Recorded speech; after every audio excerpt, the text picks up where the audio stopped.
Good morning. Welcome to Church on the Net. So there we go. That's a little bit better. Yes, I'm still working on my office. So today's the 29th. Tomorrow's the 1st. You're going to have some clues today about what the next part of the spiritual armor is that we're going to be talking about. So with that being said, let's jump right into things. We're going to look at Hebrews 12:1. This is one of my favorite scriptures, being a runner. And it's also one of my best buddies, Tim Valencia, out in California, is his. So let's look at it. Hebrews 12:1. Therefore, since we are surrounded by such a great cloud of witnesses, let us throw off everything that hinders and the sin that so easily entangles, and let us run with perseverance the race marked out before us, fixing our eyes on Jesus. Now we're going into it a little bit. The finisher and author of our faith. It says pioneer in here, but it's okay. It's the same thing. So Hebrews 12:1 is one that we want to know. So what does that mean? We're all on a path. We're all on a race. Depends on what team you're running for. Team Jesus or not Team Jesus. It's as simple as that. But in any way, how are you running your race? Are you running with perseverance? Are you running to win the prize? Or are you just running? Now, I ran cross country. Some of you know my story. I was born without hips. They forced him to grow. I wasn't allowed to do anything. Finally, my parents let me run by God's grace. And I was really good. So I've had people debacle my running times. I really don't care. It's not about that. The thing was, what purpose are you running the race with? Now, I admit my coach, Coach Monroe in high school, was amazing. He would always say, Cochran, focus on the race, because I loved looking at God's beauty. And most cross-country races are in really pretty areas. It didn't stop me from winning. It probably made my times go down a little bit because I would get distracted. My times were really good. It was like my average was like a 4:25, 4:30 mile, maybe. 5. But that's not what I want to talk about. It's with the intensity and the perseverance that you run the race with. Why are you running? That's the key. Why are you running? Are you running to have a better life and live for Christ? Or are you running because you're afraid of the fires of hell?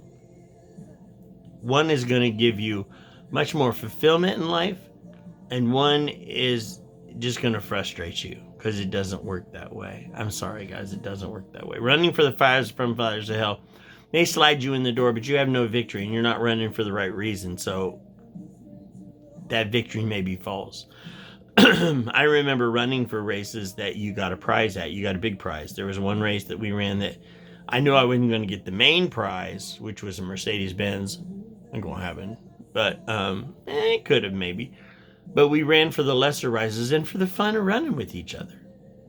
I can remember quite a few of us when we used to run just for fun through Northridge, where I grew up. We would toilet paper houses, and yes, I did that. So, why do you run? Since we are surrounded by such a great cloud of witnesses, let us throw off everything that hinders us and the sin that so easily entangles, and run with perseverance. Now, my nickname was Wrong Way, because on cross-country races, I would get ahead of everybody and I would run the wrong way, or I would run too much, or, I can remember Coach, or some of the guys yelling, Cochran, this way, because I would run the wrong way, or I would run too many laps. Running the mile and 2 mile in track, that's a lot of laps, and I would not pay attention. I was just running, so I would run too many laps because I wasn't focused. So focus. If you want to live for Christ and you're not reading the Bible, you're probably not really wanting to live for Christ, or you're getting so caught up in the world and distracted that you aren't running on the right course anymore. The people around you are watching you. Whether you like it or not, they are watching you. Now, I'm not expecting you to be perfect, nor am I expecting you to acquiesce to any of their aspirations of what a Christian is. Yours, though, I want you to be firm in your beliefs and why you believe the way you believe. You know, the Bible shouldn't just be a paperweight sitting on your dining room table or your table, or a dust catcher in your shelf. Get it out and read it. You will never understand the power that it has unless you open up the pages. I don't understand it. Well, then talk to me. Why don't you understand it? Do you have a King James?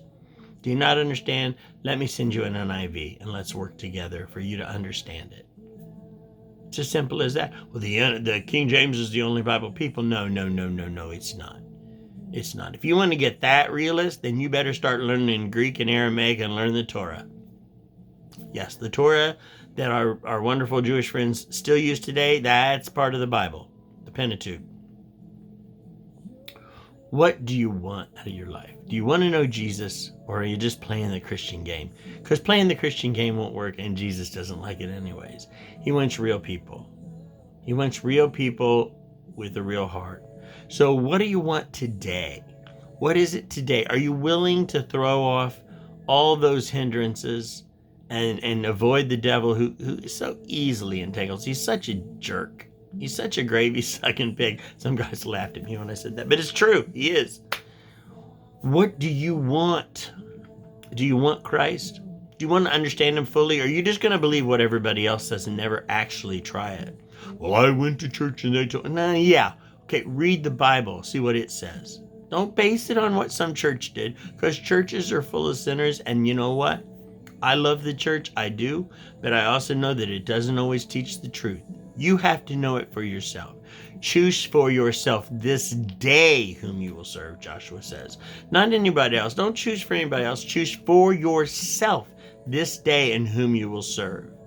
But as for me and my house, we will serve the Lord.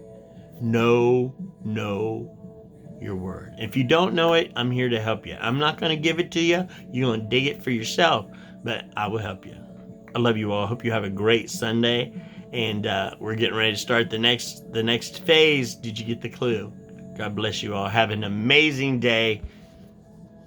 Thank you.